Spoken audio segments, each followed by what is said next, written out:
พี่น้องเลยแต่แรกขึ้นโค้งไหวคุณบริมาได้ฮักกะมานี่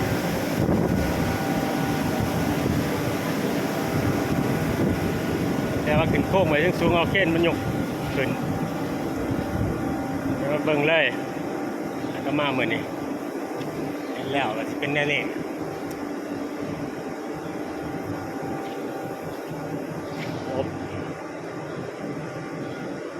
ความสูงขึ้นโค้งขึ้นสูงตะกี้ไงรถเข็นยกกับตัวนี้แหละ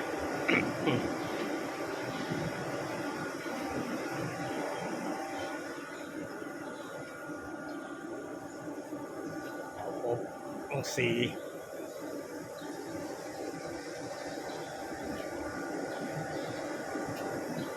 พอโมงแล้วแอมแล้วตัวเอาสูงมาได้